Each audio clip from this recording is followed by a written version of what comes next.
BEEX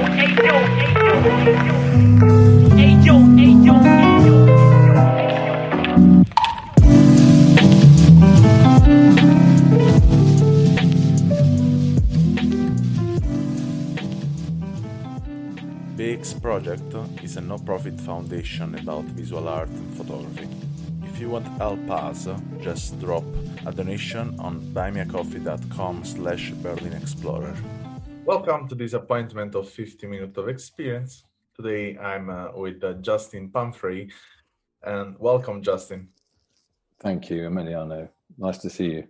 Nice to see you too. So, as you know, today I would love if you can start to introduce a bit of yourself, then we can really go deep inside of your shoot and your experience and your vision of the world. Okay, thank you. Well, I've been a photographer, professional photographer, for 30 years, about more than 30 years now. So I've, spent my entire work life as a shooting photographer, working in all kinds of fields: advertising, design, and editorial. Started out as a portrait photographer, working for magazines, and over the years did all sorts of other things.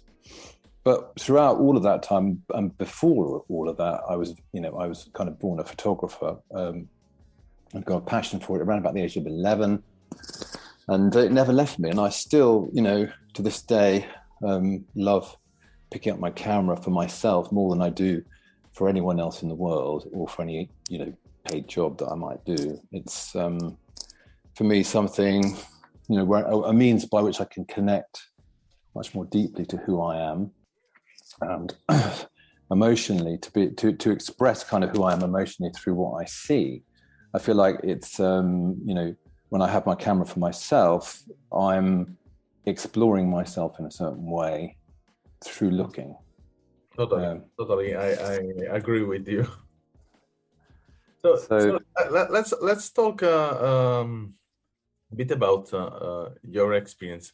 First of all, in the email we exchanged to take this podcast, you wrote me a sentence.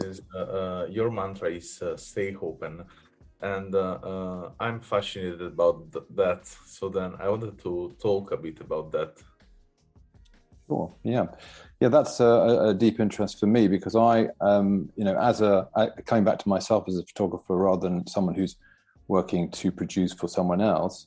What I've always understood is that in a certain way, when I'm with my camera, so long as my mind isn't getting in the way with critical thoughts about what I should be doing or what I shouldn't be doing, but rather an openness to what's around me. And I personally have great love of nature, so nature's a great inspiration for me. So if I go out into nature without really any sort of preconceptions about what I'm going to do, what I'm going to shoot, how I'm going to get there, then I'm open. Stay open. That means stay open for me. So in a way, it enables me, my camera enables me to be present to the environment in which I'm wandering, I'm walking, and I'm not looking. I'm rather waiting to be seen by what my inner world wants to explore. So as I walk, suddenly something catches my eye, and then I will go and explore that with my camera and shoot around it, and carry on, forget about it,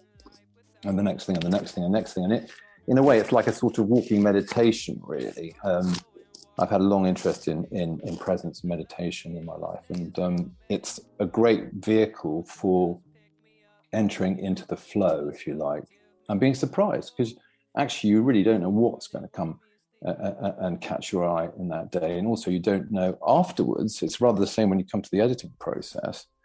You don't actually know, when you look back, what things are going to leap out at you and what's going to surprise you. And you suddenly find, my gosh, there's a face in that tree that I never even noticed that I photographed. There it is. My God, it's looking back at me, and I hadn't even noticed it until I come to edit it, or equally, whatever it might be in the process afterwards. So in a way, I'm most interested in the kind of mystery, really.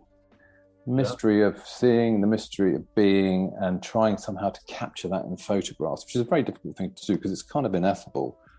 And but that's the challenge, and that's why I keep on wanting to do it, because it's exciting and electrifying. Also, The other thing is it gives you tremendous energy.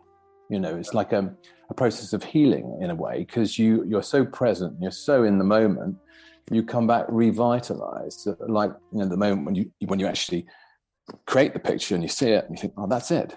And you get that feeling again, wow, it's an uplift. So yeah, it's a kind of mysterious feeling. It's not only just to be there in the present, but also in a way you are in different time. Let's say you're not only in the present, but you are in the future in a way, because this picture you will go to watch again, and you are in the past because something terminated and influenced your picture, your way to see the world, to see those shapes, to perceive yourself also. So yes, in a way that's true, but at the same time you're sort of tapping into something in yourself which is a little bit beyond time. It's something a bit before time. It's something a bit closer to you than time, because it's a resonance in you that you are connecting with. So it's always present. Yeah. It's always in the moment. And although of course you're influenced by the past, and you may think about the future, it's always in that moment, and where everything comes together, right there, then that's it, and in a way, that's the trick. So that's how I. Yeah, it's cool. It's cool what you said, and it's really deeply, and yeah, for sure, it's come from a mind thought about that and had experience in photography. So it's for sure it's something that probably also young generation they have in a way to think about, and to also receive, and the photography as not only a tool to provide aesthetics, but especially a tool to in a way make practical philosophy, we can say, no? Yeah, there's something pragmatic about it. It's something practical in it. I agree. And, all of us, we make a journey as photographers, but I've always felt that people who are natural photographers, they're not so much craftsmen, but people who feel it inside. And there's something there that you just have to do. It's like a compulsion, you see it in a lot of photographers. They're compelled to keep on exploring. They can't stop, and camera, the camera's always there. You can piss off people around you, but it is a compulsion also sometimes. A little bit, yeah, a little bit. Take a lot of time. Let's say it's not only just going out, but also the most of the time you spend to watch then the picture you did, select, to go back to the picture of the past, and it's always a kind of a game, never stop. That's it. It never stops. You can never quite satisfy it, which is the other interesting part about it. It's like an itch that needs to be scratched continually, because you always think or always hope that maybe, just maybe, it will be, the ultimate picture, which of course doesn't exist really. But it's that, you might be able to express the thing that you find so difficult to actually kind of really get to. Yeah. I know what you mean. Look, during our talk, I was scrolling your profile of Instagram, and it's true that you have 1,000 of picture, really interesting, particular, deeply also, and I like a lot. There's a I can feel that there is a research was in your life for a moment, then stopped, and you can find the evolution, and I like to see this storyline. And I can say probably you are one of the survivor of Instagram from the beginning, because I've seen that you was shooting the first. Yeah, I mean, you was using Instagram like I think every one of us started to use when came out. So using the application to take the pictures, and using the filters and blah blah. And I want to ask you a thing, because this is, I think, also a topic we can talk about. You started to use Instagram in 2011. Now we are in 2021. After 10 years, I mean, with all the content you provide that are for sure really interesting and deeply, in a way, you have a bunch of followers. Okay, let's say that, and how you perceive the social media. I mean, this is a really for me interesting question, because I think someone come from in a way analog world, jump in the digital world, perceive that tool in a totally different way, and absolutely also work with this tool in a totally different way. And I mean, your content for me has deserve much more than a bunch of followers. Okay, and today we the people in general consider the capacity or how much someone is good or not in base of what is then power in social media, no?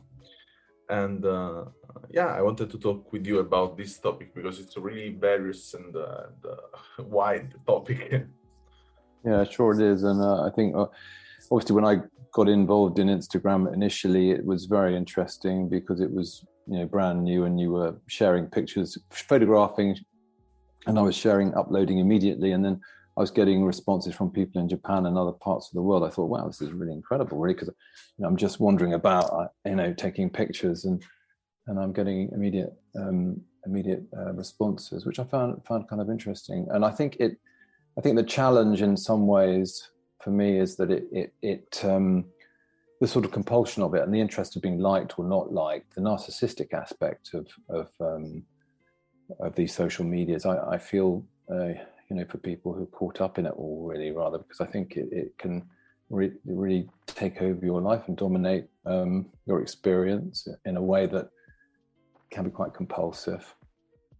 And I'm not from that generation. As you say, I'm an analog guy that turned into a digital guy. But for me, what I enjoy about it is that you've got access to all of these interesting people, whoever they are, random people in Russia and this and that, who are shooting their own content. And I just find it all interesting and appealing to see how people see and what they see, and I think that's an incredible gift for everybody, and not just obviously Instagram. There are many other platforms where you can find out wonderful things about the world that were really hard to access when it was an analog world. You had to go to bookshops and do all kinds of research and get interested in this and that. But now you can quickly find out an awful lot, which I think is amazing, and I'm quite thrilled by it. And on a visual level, I find that very stimulating personally, because I have access on a daily basis to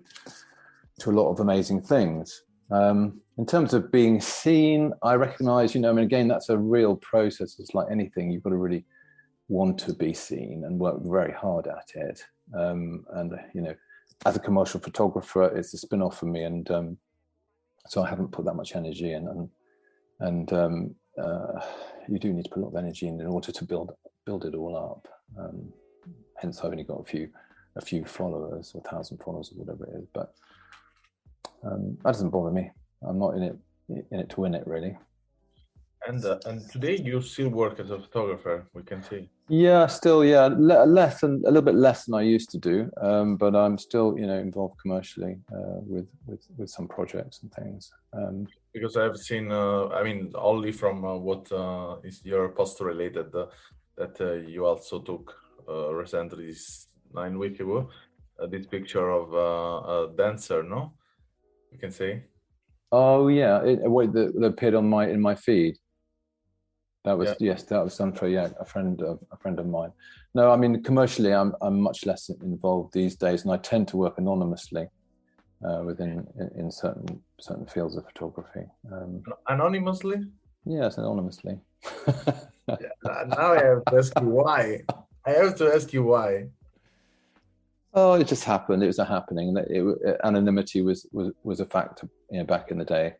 and it meant that I found myself working in an area of photography which is very, very effective and lucrative, but it didn't actually need my name attached to it, so I was happy with that.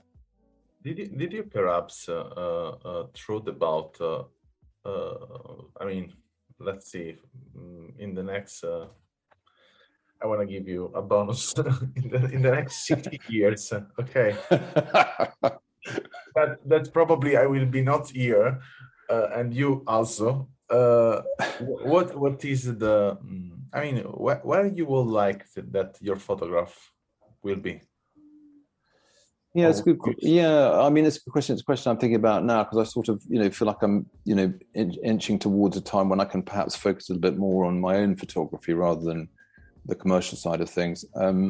I kind of like to sort of try to frame it into some kind of maybe some kind of books or whatever, just to express the.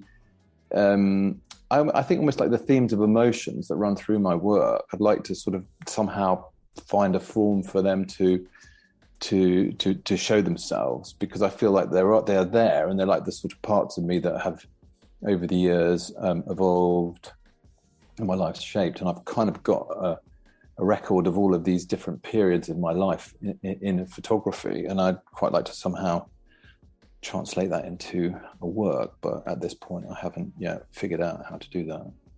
Yeah, I have some ideas for sure. But great. This is probably a topic we can talk after the podcast. But let's say I want to ask you another parallel question. What do you think actually in photography is not there? I mean, it's not still available, no? It's something you never experienced. It's something that you think probably should be experienced. I think really, I mean, that question for me can only be answered subjectively. Yeah, totally. Because what you experience, what I experience, are going to be different things. So for me, I think that so long as I feel joy in it, I don't really think I feel like I need anything else. Joy and interest and surprise. These are the human qualities. This is the basis of our humanity, these things. And I think when photography is at its best, it triggers those responses in us, which makes us feel fantastic, makes us feel human. So I'm not really into gizmos and gadgets and new forms in a way. I'm sure, whenever they come up, people take advantage of them and make fantastic things using them, but they're just the tools. In the end, it's not about the tools. It never has been. Yeah. It's always about, the being inside who's expressing, So yeah, I'm totally on the same page. I think it's something it still misses the communication through photography, and not the way we use how much is perfect our picture, how much is sharp, and so on. But the point is always what you want to say, and what do you feel, and what do you think, where you was traveling inside of yourself to get that. Yeah, and that's it. Was, no? I think absolutely, and I think one of the I suppose one of my frustrations is that is not getting enough feedback about how other people feel when they see. And sometimes I create a picture, I think, oh wow, I really like that one. I feel that I've always liked that picture, and I put it up on Instagram, and it gets much less approval than some of the pictures that I like a lot less. And I think, it's funny, because actually that one really does mean a lot more to me. But that's the subjectivity of it. You can't really know how you're impacting other people through what you do, or what you'll do in the future. I don't know. So I want to express your desire, and I will go just throw some picture, and I tell you my impression. Okay. Okay. So there is a series of pictures, incarnations, and I feel it's. Oh yeah, those recent ones. Yeah. Really something really simple but really complicated itself. I really appreciate this work because it's as I said, simple to make, but in some way touch a lot the inside of the spectator, and you know, it's a bit like, I don't know, remember me more like things I think most of us stop to do it is to watch at clouds and to see and to start to imagine shapes that we see inside of the clouds. And this is the same. I watch at the shapes of the liquids, and I start to imagine some different things. Initially, it's more like to see some phases, but then it's like to see something else. It's like to see some kind of piece of art, some kind of different shapes of different bodies. It's really, I think, I mean, it's kind of photography that more you put in front of yourself, more it's difficult to understand what you really see. And this is nice because in a way, it's something you cannot really give an explanation about. I mean, yeah, for sure you can give an explanation just in terms of what is the object in front of you, what is the material, but then after that you cannot explain for real the shape is creating in front of you and what you choose to show us. And I think this is a really interesting research that probably can have a continue, because but yeah, probably has a continue of years, because really take a lot of time and research and also experimentation. And to go a bit more down, yeah, for sure there are a lot of different interesting frames made with Polaroid. I don't know if it's Polaroid, there's digital Polaroid, what else, doesn't matter. That I like a lot. Some they are with red. I don't know why, but the red has a totally different power in your in this series of picture. And if we go a bit more down inside of the portfolio on Instagram, we start to see there are a lot of picture in black and white, and I love them in a way because you can see the snow, you can see the rain, you can see the tree, something is everyone has around in a way or another, no? And but they are like not capturing the nature to be captured. I mean, the point of focus is not the nature, but it's the shapes. They are related to ourselves in a way, and I see a lot a kind of research of yourself more than the nature itself. Yes. And I like that because in a way it's can be in a way hard, can be in a way dark in the first moment, but more than dark and hard, I would say it's really soft, the touch. For sure, something really related to empathy. And in a way, it's remind me a kind of let's say a kind of travel inside of the frame that you forgot about your dream. So yeah, I mean, there are a lot of really particular picture, and I like the way you cutted most of them. So the cut is really good, and permit me to focus more on the subject that you choose to capture. And I'm for sure in love with the picture of, I think, of your children. Mm-hmm. Yeah. I mean, as a father, I mean, as a new father, I won't say. Congratulations. Thank you. It's something stimulate me a lot to also continue to involve my child in that,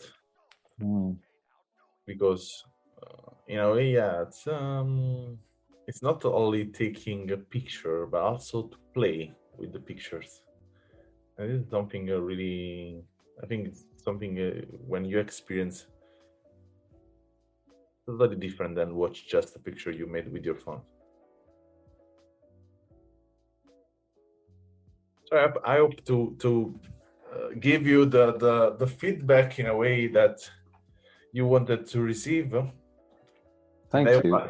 And I hope other people doing. I mean, it's for sure one of the reasons why I keep on this project to share and to let understand other people that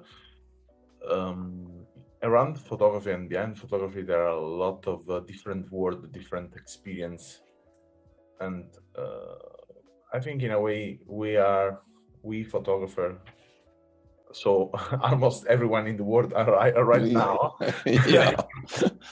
We are in a way responsible for the reality we share. This reality, in a way, in the next 10 years, in the next year, in the next month, in the next hour, will be the reality of many others. And sometimes to go over than what we see, or to be more inside of the picture that we watch, and not scrolling them like doing zapping on the TV to search the right one to spend 1 minute more on. I think that's one of the sort of problems with the amount of choice we have and the amount of imagery we have, that it's very easy just to sort of not focus on what's in front of you and just sort of flick through, and because actually the real pleasure is really attained through slowness rather than speed.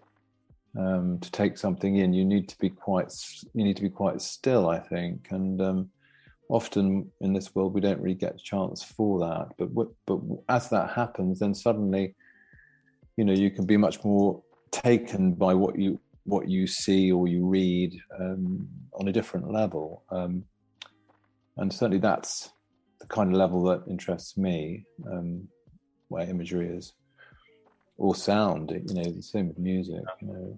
Who could just be a little bit still, and then we can be moved by it. Touched. It's hard to be touched when we're running at 100 miles an hour, from one thing to the next. Yeah, totally. I mean, it's for sure even more difficult, I think, especially when you are in I don't want to say artistic, but in a communication field. It becomes more difficult day by day to get touched from something, because we are used to watch, to listen, to feel too many things. Yes. Yes, I think the research starts to be complicated also when you are the one with the camera. Yes, it's true, and the camera can get in the way very easily of experience, because suddenly you're no longer you're just the camera. When I was a portrait photographer, which I did a lot early on, the portraits came out way best when the camera got out the picture, got out the situation, and there was a really good connection between myself and the subject, and you could always see it. It's like the camera wasn't there anymore. There was just a fantastic rapport, and you saw the expressions coming forward because of the connection, the human connection. It's that emotional connection that releases the truth, if you like, and that's what I always sought to do with people, is to try to get to that place where the camera was no longer getting in the way. So it was really interesting, our talk. Yeah, I really enjoyed it too. Thank you, and thank you a lot to come to this podcast. And I will suggest everyone to watch this profile that you have, and to listen to this podcast to understand better what you say also, and also probably to relate to what I commented before. And for anyone, the link are in the description, as you know. And thank you again for your time. Well, thank you, Emiliano, for doing it, for taking the trouble to put this out, and I feel like you obviously you really believe in it, so that's wonderful. Thank you. Yeah, totally. I totally believe in that. Yeah, great.